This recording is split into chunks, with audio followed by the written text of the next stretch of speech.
I slept with Pokemon for a week.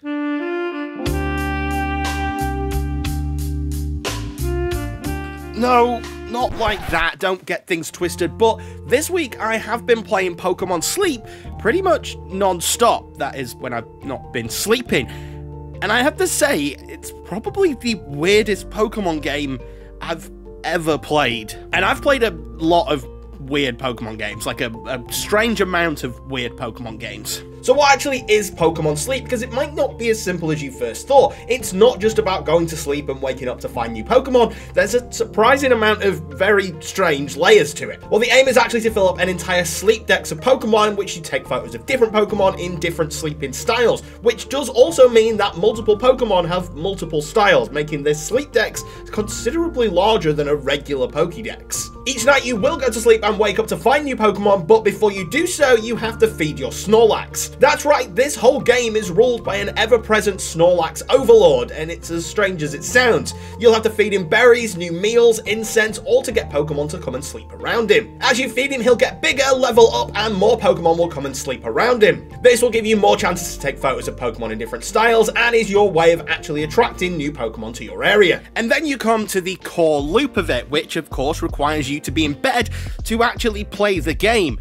And this is where things get a little bit weirder than I thought they would do.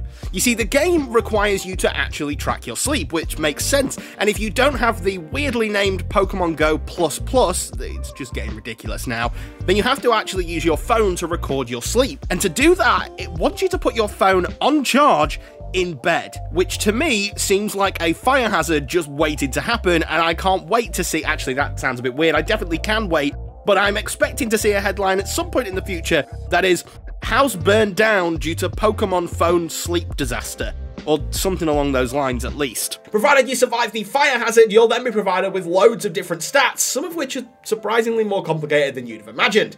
The main one is drowsy power, which is very difficult to quantify because it kind of just gives it to you in random amounts. One night you'll go to sleep and get 800,000 drowsy power, the next you'll get 2.5 million. I'm not really sure how you're supposed to measure how much drowsy power you get, but I think it's associated to how much sleep you get or how well you sleep. It's very difficult to quantify, as I said, and I don't really understand how they expect children to figure out what's going on. I feel like it would have been much better in smaller amounts than going up in millions every time. Of course, Pokemon Sleep also records you while you sleep in a kind of very creepy way, but those recordings are never really that interesting. The app just consistently kept recording me either turning over and hitting my phone or my dog shaking and moving around. It very rarely actually captured any noises, and when it did, it was normally just something like this.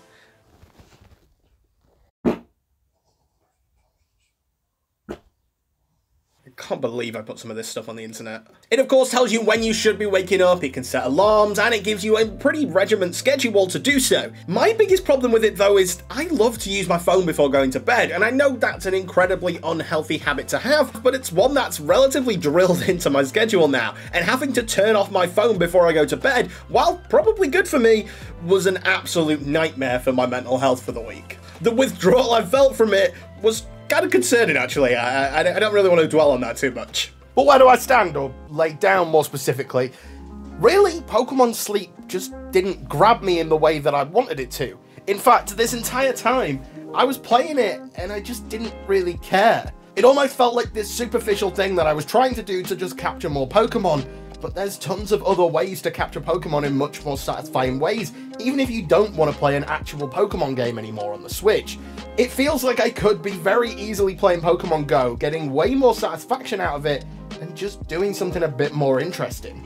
Of course, there is now a whole suite of Pokemon Live applications. You go to sleep with Pokemon Sleep, you wake up, brush your teeth with Pokemon Smile, but you go out for a walk with Pokemon Go, and then you come back, sit down in front of the TV, and stick on Pokemon Scarlet and Violet. It all just feels like a half-assed attempt to get you to catch more Pokemon, but like I've said before, there's so many better ways to catch Pokemon, even if some of those ways are a bit buggy. For the most part though, I would say it's probably worth giving Pokemon Sleep a miss. Maybe you should get Pokemon Smile and improve your teeth brushing skills. I know I could do that myself.